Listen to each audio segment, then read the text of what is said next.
Hey everyone, it's Will, GamerDad, with another video for you.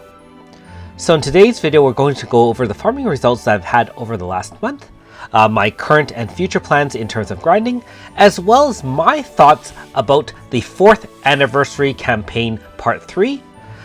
If you didn't know already, we are having a main story 3 update as of this week, probably around 2 days from now. And so if you haven't already, make sure you check out the live stream that was done by Scott of the Another Eden Global official channel. Make sure you like and subscribe there and check out their live stream. They have a lot of details of what we're expecting to see, not only with the main story itself in terms of the exploration and kind of the mechanics, also some of the additional bonuses and freebies that we get. Now, if you haven't already, make sure you like and subscribe to my channel. I really appreciate it. I also do have a Patreon account for those who want to support me this way. So firstly, throughout the video, you'll see me mainly farming in Man-Eating Marsh very hard, as well as using my green keys in present-day Garrelia. I will now have farmed up to about 175 light on Azami, being that she is the unit you will be grinding in present-day Garrelia. If you haven't been following my journey, that's the only unit in the Garrelia dungeons that I still have to grind. I do have 255 Serene, Garyu, as well as Altina. The reason why I'm here in the Man-Eating Marsh is for 2 reasons. First of all, I was grinding a true VC Grasta for Alma, and then with the advent of Efi dropping, I decided to grind out her VC Grasta as well. After which, I'm now back in Toto Theater World grinding out light for Aisha. In terms of the drops I'm still looking for, I unfortunately only have 1 Fireside Cat treatise, one of the newer treatises for Flam, as well as 2 of each of the opuses for Alter Sukiya and Alter Hismena. So a little bit off from some of the units we've had in the last couple of months, but that being said, as I keep grinding, I'm sure they will drop in. So a quick reminder to all, make sure you buy your red and green keys, try to get to the reward lines as quickly as you can, and use all of them in order to get the drops you want. Now, back to the 4th anniversary for Global campaign part 3. We do have a lot of great freebies, although I would argue that one of the features is going to be a little bit controversial. So we'll get to that in a little bit. Firstly, when you start a new section of the main story that you have not played yet, and that applies to people who are new to the game as well as to us veterans who've already finished chapter 84. Once you start a new section, then you will get a guaranteed 5-star drop. And so I'm not sure if they're going to split it up like before, where I think the last time they had normal styles and and alters in one, and then AS and ES in the other. So we'll have to see how it splits up. But either way, hey, a really great benefit, a free 5-star.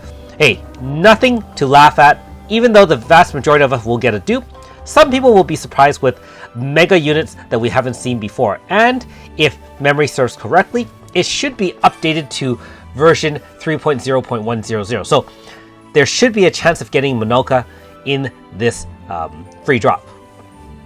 Also, once you finish that entire section, so for us in Veteran Endgame, once we finish this entire new story drop, we will get 1,000 Chronostones, and that's on top of 100 Chronostones or so for each chapter we complete. So not bad at all. We'll have some extra Chronostones to summon on the banners that we are still looking for, certain units. I know some of you are still looking for Efi, or you haven't hit Flam yet, or you're even saving for the newest unit, which is Monoka.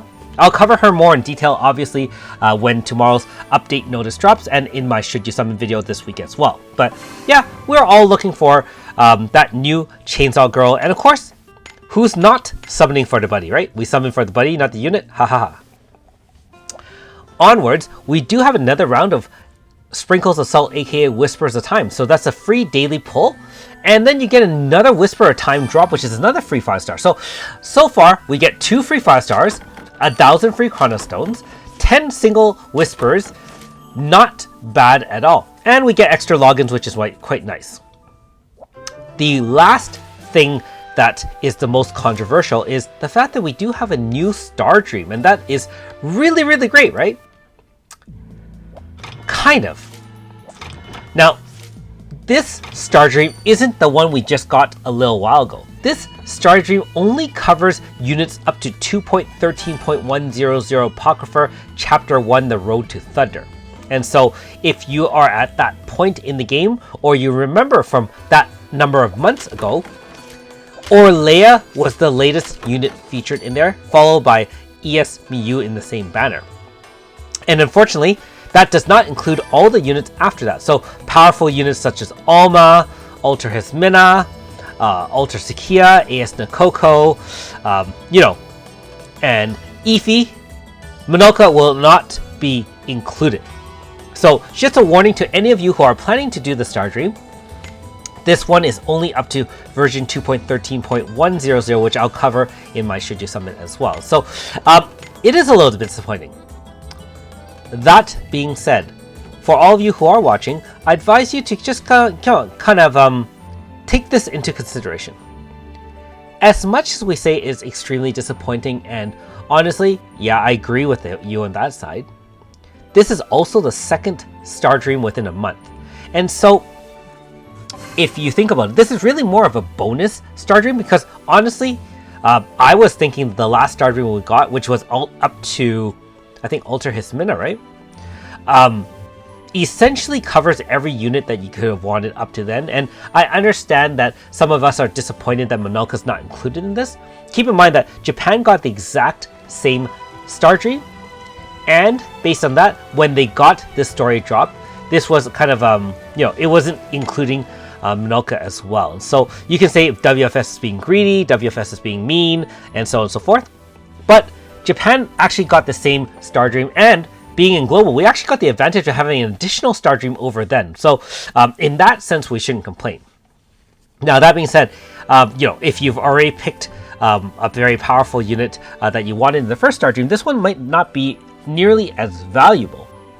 For those few people who are still relatively new to the game and need a second Star Dream to kind of bolster their account, you still have units to pick from, such as, of course, if you haven't picked Flam or Flamelopus already, you can still pick her.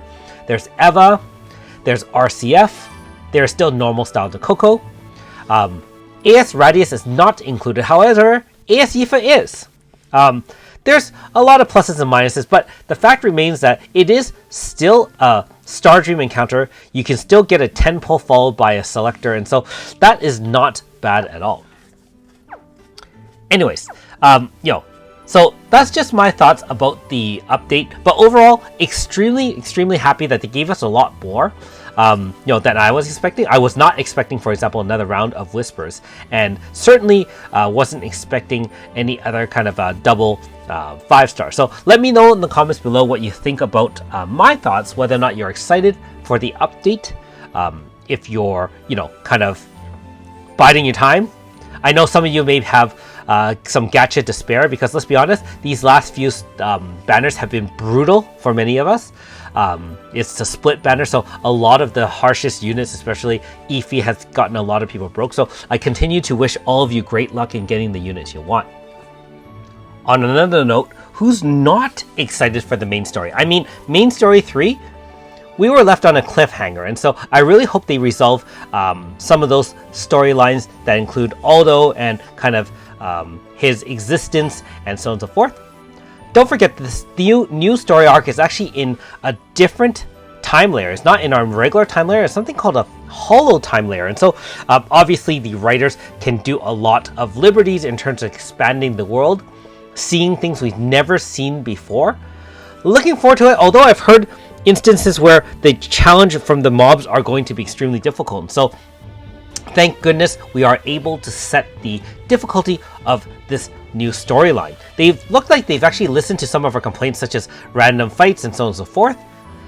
And they decided to change a few of those aspects, as well as add some new game and fighting mechanics. Of course, there's going to be super bosses and so on and so forth. Should be pretty interesting. One last thing I want to cover as this video ends is, in a way, my venting for this month. And what I would say is, maybe I'm spoiled, but I am finding that a lot of these drops, for me at least, has been very sparse. That is, I'm not getting the treatises and codexes and opuses that I would like. Now, I'm sure all of you have had the same complaints. I guess I'm feeling spoiled, but certainly this time around, some of these units have been out for 2 months and I only have one treatise, especially in the case of AS Nokokos, which I really feel is a great unit. I really want to experiment with her in terms of using her to change my units to different elements.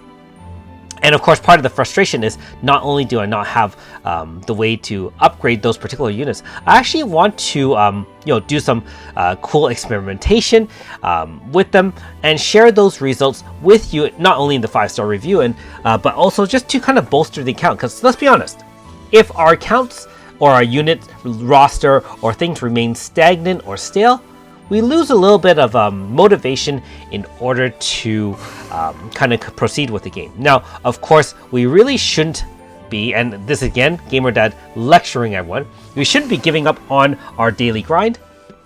But I can tell you that it does get a little bit frustrating. I mean, when you don't see the ones you want. And of course, like most things, RNG is going to definitely come and go. Sometimes, for example, your pulls are going to be great. Other times they're crappy. In terms of your drop, same thing. Sometimes they're going to be great, and other times it's going to take a while. Like I've said to many of you who are newer to the game, at the end, it's all about the treatises, opuses, and codexes, as opposed to getting chant scripts, which near the end, you will have extra. Like in this case, where I was fortunate to see the rare double white hat double chant script drop in Total Theater World. I can't tell you if Total Theater World is better for getting chants than other areas. However, I definitely will say that in terms of pure light grinding and chant grinding, I do think that it does have an edge, especially the fact that you can get more than one light in one run if you are fortunate enough to do so. But again, you are trading off the chances of getting your VC Grastas for that. Anyways, thanks for watching. We'll see you next time.